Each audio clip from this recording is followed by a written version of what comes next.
আমার বাবা মসজিদে নামাজ পড়তে যায় ফজরের, আর এই দিক দিয়ে আমি পালাই। বাসা থেকে পালানোর পর যখন আমরা বাসে উঠি কেরানীগঞ্জের উদ্দেশ্যে, তখন আমার কাছে ফোন আসে আমার বাবা স্ট্রোক করেছে, স্ট্রোক করে হসপিটালে ভর্তি হয়েছে। সঙ্গে সঙ্গে আমি ওর হাতে পায়ে ধরি, ওকে বলি আমাকে দয়া করে বাসায় দিয়ে আসেন, আমার বাবা মারা যাবে, আমার বাবা আমাকে অনেক ভালোবাসে, ভুল করে আমি এই কাজটা করে ফেলেছি। সে আমাকে বলল, এখন যদি তুমি বাড়িতে যাও তোমার শুধুই কলঙ্ক হবে, এর চেয়ে ভালো চলো আমরা বাড়িতে যেয়ে বিয়ে করি, তারপর না হয় তোমার বাবাকে দেখতে যাব।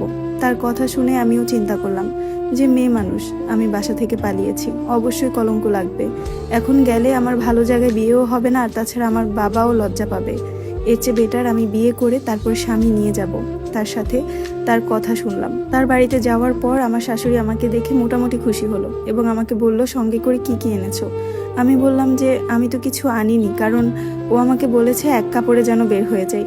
আমার শাশুড়ির মুখটা তখনই ছোট হয়ে গেছিল। আমার শাশুড়ি ভেবেছিল হয়তোবা পালালে স্বর্ণ গহনা নিয়ে আসব, কিন্তু আমার তো এইগুলা চিন্তা ছিল না। আমার চিন্তা ছিল আমি কিভাবে আমার জানটা নিয়ে পালাবো। ফোনে তার সাথে কথা বলার সময় সে যতটা অমায়িক ছিল, সামনাসামনি সে ততটাই কঠোর। তার 3 বোনের বিয়ে হয়ে গেছে, 2 বোন বাড়িতে। 3 বোন সঙ্গে সঙ্গে আসলো এই কথা শুনে যে ভাই পালিয়ে মেয়ে নিয়ে এসেছে। আমাকে এসে দেখলো, চুল, হাত, পা, মাথা যেমন সে কোরবানির গরু দেখতে এসেছে। আরে ভাই, আমাকে তো নিয়ে চলে আসছে, এখন যদি আমার মধ্যে কোনো খুঁতও থাকে সেটাও তো আমি ফেরত যেতে পারবো না। তারপর ওর বড় বোন উঠে বলল যে না না, মেয়ে পছন্দ হয় নাই, এরকম মেয়ের সাথে প্রেম করছোস কেন? শুধু গায়ের চামড়া ফর্সা হলেই তো হয় না, মেয়ের নাকটা জানি কেমন, বাচ্চা কাচ্চা হইলে একদম নাক খাড়া খাড়া হবে না। আমি তো অবাক হয়ে গেলাম। হ্যাঁ, আমার নাক বোঝা ছিল, তবে এতটাও না যে লোকলজ্জায় আমার নাক ঢেকে রাখতে হবে, কিংবা আমি কোথাও চলতে পারবো না। আমার নাকটা কিউট ছিল, সবাই বলতো যে এই দেখতো যে তোমার নাকটা অনেক সুন্দর, তোমার চেহারার সাথে যায়। কিন্তু শ্বশুর বাড়িতে এসে শুনতে পারলাম আমার নাক সুন্দর না। যাই হোক, সেদিন রাতের বেলা কাজী ডেকে আমাদের বিয়ে পড়ানো হলো। এই দিক দিয়ে তো আমি ভীষণ কান্না করছিলাম যে আমার বাবাটা না জানি কিছু হয়ে যায়। বারবার ফোন দিয়ে খোঁজ খবর নিচ্ছিলাম।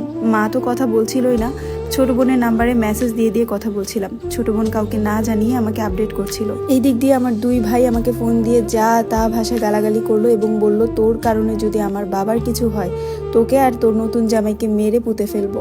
এই ভয়টাও ছিল যে যদি বাবাকে দেখতে যাই তখন যদি আমার স্বামীর কোনো ক্ষতি হয়। এমন করতে করতে 3 দিন পার হয়ে গেল। আমি তাদের বাসায় নতুন বউ, অথচ আমাকে একটা কাপড় পর্যন্ত তারা কিনে দেয়নি এবং আমার হাতে এনে দেয়নি যে একটা জামা পরে এসেছো, তুমি জামা কাপড় চেঞ্জ করো। এই এক জামা দিয়ে আমার 3 দিন কাটে। আমার ব্যাগে একটা গেঞ্জি আর একটা ট্রাউজার ছিল, যেটা পরে রাত্রে ঘুমাতাম, সকালবেলা উঠে আবার সেই 3 পিস পরতাম। এক মায়ের এক ছেলে ছিল ঠিকই, ছেলেকে ভীষণ ভালোবাসতো, কিন্তু ছেলের বউকে মানে আমাকে একদমই দেখতে পারতো না ওরা। ওই যে বাবার বাড়ি থেকে পালানোর সময় স্বর্ণগহনা কিছু নিয়ে আসেনি। তারপর 3 দিনের দিন আমার শাশুড়ি আমার রুমে আসলো, এসে বললো যে দেখো, যেহেতু তোমরা পালিয়ে বিয়ে করেছো, এটাতে তো আর আত্মীয় স্বজনকে বলা যায় না, তুমি একটা কাজ করো, তুমি তোমার বাবার বাড়িতে যাও, ওখান থেকে আমরা যে দেখে তারপরে বিয়ে করে নিয়ে আসবো। তখন আমি বললাম যে মা, দেখার কি আছে, আমাদের তো বিয়ে হয়ে গেছে। বললো যে না, তোমাদেরকে একটু ধুমধাম করে বিয়ে করে আনবো, আর তাছাড়া আমার একটা মাত্র ছেলে, এইভাবে যেহেতু বিয়ে করে ফেলেছে, তোমাকে নিয়ে এসেছে, এখন তুমিও মেয়ে, আমারও ছেলে, আমিও চাই যে আমারও তো কিছু স্বপ্ন আছে, তাই না? তো তুমি যাও তোমার বাবার বাড়িতে, তোমার বাবাকে যেয়ে মানাও, তারপরে আমরা যেয়ে তোমাকে তুলে নিয়ে আসবো। তার এই কথাটা শুনে আমি একটু পছন্দও করেছিলাম, আবার একটু খারাপও লেগেছিল, কারণ যদি নাকি সে পরে না যায় আমাকে আনতে, এই ভয়ে আমি তার ছেলেকে বললাম। সে বলল যে না, আমি তো তোমাকে ভালোবাসি, আমি তোমাকে নিয়ে আসবো, তুমি যাও বাড়িতে যেয়ে তোমার বাবাকে মানাও। তারপরে আমি বাড়িতে গেলাম। বাড়িতে যাওয়ার পর ভয়ে বাড়িতে ঢুকি না, উঠোনের কোনায় দাঁড়িয়েছিলাম। প্রথমে আমি আমার বান্ধবী মিলির বাসায় 2-3 ঘন্টা ছিলাম। বাবা জানার পর যে আমি অন্যের বাসায়, তারপর আমাকে ফোন দিয়ে বাসায় নিয়ে আসে। আমাকে বলে না, মিলিকে বলে, মিলি সহ নিয়ে আসে। বাসায় আসার পর উঠানের একটা কোনায় দাঁড়িয়েছিলাম, কারণ আমি বাবার সামনে মুখোমুখি হতে পারছিলাম না। মা তো আমাকে দেখে কান্না করে দিল। বিয়ের 1 মাস পর ফেরত এসেছি। মা বলল, কি মেয়ে গেছিলি আর কি মেয়ে হয়ে এসেছিস। আসলে আমি অনেক শুকিয়ে গেছিলাম, কারণ ওদের বাসায় খাওয়া দাওয়া ঠিক মতো করতে পারতাম না, খুব লজ্জা লাগতো। ওরা কেমন কেমন করে যেন তাকাতো আমার দিকে, মানে আপন আপন কোনো ফিল পেতাম না। বাসায় আসার পর মা আমাকে ধরে ভীষণ কান্না করে। আমার বাবার চোখ ভর্তি পানি আমার দিকে তাকিয়ে আছে। আমার বাবা বলল, কি এমন ভুল ছিল বলতো আমার, তোদেরকে বড় করতে, যখন যা চেয়েছিস দিয়েছি সামর্থ্য অনুযায়ী, এই কাজটা কেন করলি? এলাকায় আমার একটা মান সম্মান আছে, আমার মান সম্মানটাও নষ্ট করলি। এই একটা কারণে তোর বড় ভাইকে সহ আমি বাংলাদেশে রাখিনি। তোর দ্বারা যে এরকম একটা অপমান হব কল্পনাও করিনি। নিচের দিকে তাকিয়ে কান্না করলাম অনেকক্ষণ। বললাম, বাবা আমাকে ক্ষমা করে দাও, আমার দ্বারা এত বড় ভুল হবে আমি চিন্তা করিনি, আমার মাথা ঠিক ছিল না, আমি ওকে সত্যিই অনেক ভালোবাসি। আমার বাবা আমার মাকে ডেকে বললো ওকে রুমে নিয়ে যাও। ঘরে ঢুকে ফ্রেশ হয়ে আগে খাওয়া দাওয়া করলাম, তারপর মাকে সব কিছু বললাম। মা জিজ্ঞাসা করলো, যে ছেলের সাথে তোর বিয়ে হয়েছে ও আসেনি? বললাম, হ্যাঁ এসেছে, ওর খালার বাসায়, আর আমাকে তোমাদের বাড়ি পর্যন্ত দিয়ে গেছে। তারপর মা বলল, ঠিক আছে, বিয়ে যেহেতু হয়েই গেছে তোর বাবার সাথে কথা বলি আমি। তারপর বাবার সাথে কথা বলে আমার মা বলল যে ঠিক আছে, তোর শ্বশুরবাড়ির লোকজনকে আসতে বল, কথা বলি, দেখি কিভাবে কি করা যায়। তারপর তার পরের দিন রাতের বেলা আমি তাকে ফোন দিলাম।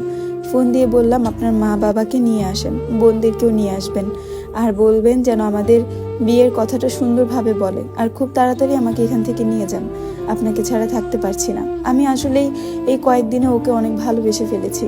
সে আমাকে বলল যে ঠিক আছে থাকো, সমস্যা নেই, থাকতে থাকো, আমি আমার মাকে বুঝিয়ে নিয়ে আসবো। তার পরের দিন তার আবার কেরানীগঞ্জ যাওয়ার কথা ছিল। সে কেরানীগঞ্জ যাওয়ার পর থেকে তার ফোন বন্ধ। প্রতিদিন তাকে কল করি, তার ফোন বন্ধ। তার একটাই নাম্বার ছিল আমার, আর তার ছোট বোনের নাম্বার ছিল। তার ছোট বোনের নাম্বারে ফোন দিলেও বলে সংযোগ দেওয়া সম্ভব হচ্ছে না, তার নাম্বারে ফোন দিলে বলে ব্যস্ত, মানে সে আমাকে ব্লক করেছে। আর তার বোন কি করেছে জানি না, তার বোনের নাম্বার বারবার বন্ধই বলছে। একটা সপ্তাহ আমার কোনো খাওয়া নেই, দাওয়া নেই, ঘুম নেই, আমি পাগলের মতো হয়ে গেছিলাম। শেষমেশ মাকে বললাম, মা আমাকে ঢাকা যেতে দাও। মা আমাকে বলছে যে কোনোভাবেই না, তুই বাটপাড়ের পল্লায় পড়েছিস, এই ছেলে তোকে যদি ভালোই বাসতো এক সপ্তাহ তোর সাথে কথা না বলে থাকতে পারতো না। আমি পাগলের মতো হয়ে গেছিলাম। আমি মাকে বললাম যে মা আমাকে যেতে দাও, আমি যে দেখি ওর কোনো বিপদ হইল কিনা। আমার মা আমাকে কোনোভাবেই ছাড়তে চাচ্ছিল না, আর বাবার মুখোমুখি হওয়ার তো আমার কোনো মুখই ছিল না। তার পরের দিন রাতের বেলা আমি আবারও বাসা থেকে পালাই, কারণ মা আমাকে যেতে দিবে না। একবারে চলে যাই ঢাকা, ঢাকা থেকে কেরানীগঞ্জ। যে দেখি তাদের বাসায় অনুষ্ঠান চলছে। আমাকে দেখে প্রত্যেকটা মানুষ অপ্রস্তুত হয়ে গেছে। আমার স্বামী আমার ঘর থেকে বের হলো, যে ঘরে আমরা একসাথে ছিলাম। আমাকে বললো, তুমি চলে এসেছো যে? আমি তো কালকেই যেতাম। আমি বললাম, আপনি যদি যেতেনই তাহলে আপনার ফোন এক সপ্তাহ ধরে বন্ধ কেন? তখন জানতে পারলাম যে ওর বড় বোনের ছেলের সুন্নতে খাতনার অনুষ্ঠান চলছিল। আমাকে আমার স্বামী বলল যে আরে বোকা, আমার ফোন নষ্ট হয়ে গেছে। তারপর আমি বললাম, অন্য কারো ফোন দিয়ে তো ফোন দিতে পারতেন। সে বলল যে আমি ব্যস্ত ছিলাম, দেখছো না বাড়িতে কত মানুষজন। তারপর আমি আমার রুমে ঢুকে গেলাম। রুমে যেয়ে ভীষণভাবে কান্না করলাম, কারণ আমি কি করলাম, একটা মানুষেরও কোনো কথা গায়ে লাগে না। আমার শাশুড়ি তার আলমারি থেকে একটা শাড়ি এনে দিয়ে বলল, এটা পরো, তুমি বাড়ির বউ, এখন যদি 3 পিস পরে থাকো মানুষজনের সাথে তোমাকে পরিচয় করাবো কিভাবে, আর না হলে তুমি রুমের মধ্যেই থাকো, বের হওয়ার দরকার নেই। আমি তার হাত থেকে শাড়িটা নিয়ে বললাম, না মা, আমি শাড়ি পরে বেরোচ্ছি, কারণ আমার ইচ্ছা ছিল মানুষকে জানানো যে তাদের ছেলে বিয়ে করেছে। তারপর শাড়িটা পরে বের হলাম। আর বাসায় যে মা গলায় চেন, কানের দুল দিয়েছিল, সেগুলো পরেই এসেছিলাম। আমি ভুলে গেছিলাম খুলে আসতে। আমার শাশুড়ি দেখে বলল যে ঠিক আছে, এগুলো পরেই থাকো। আমার ফুপু শাশুড়ি জিজ্ঞাসা করলো যে মেয়ে কোথা থেকে এনেছো, কিভাবে বিয়ে হয়েছে। আমার শাশুড়ি সব ডিটেল বলল। তারপর আমার ফুপু শাশুড়ি বলল, তাহলে আমার একমাত্র ভাতিজার কি বিয়ে খাবো না? তখন আমার শাশুড়ি বলল যে অবশ্যই খাবেন, আমরা সামনের সপ্তাহে ওদের বাড়িতে যাব। যাওয়ার পর কথা বলবো, লেনদেনের কথা বলে তারপরে বিয়ে করিয়ে নিয়ে আসবো। আমি অনেকটা অবাক হয়ে আমার শাশুড়ির দিকে তাকিয়েছিলাম। লেনদেন মানে? হ্যালো, আসসালামু আলাইকুম এভরিওয়ান। আমি আক্তার রিয়া নামের একটি মেয়ের জীবনের গল্প পড়ে শোনাচ্ছিলাম। ধারাবাহিকভাবে স্টোরিটি কেমন লাগছে আপনাদের কাছে অবশ্যই কমেন্ট করে জানাবেন। স্টোরিটি যদি মনে হয় কিছু শিক্ষণীয় আছে অবশ্যই শেয়ার করে দিবেন, এবং চতুর্থ পর্ব পাওয়ার জন্য সাবস্ক্রাইব করে পাশে থাকবেন। সবাই ভালো থাকবেন, সুস্থ থাকবেন। আল্লাহ হাফেজ।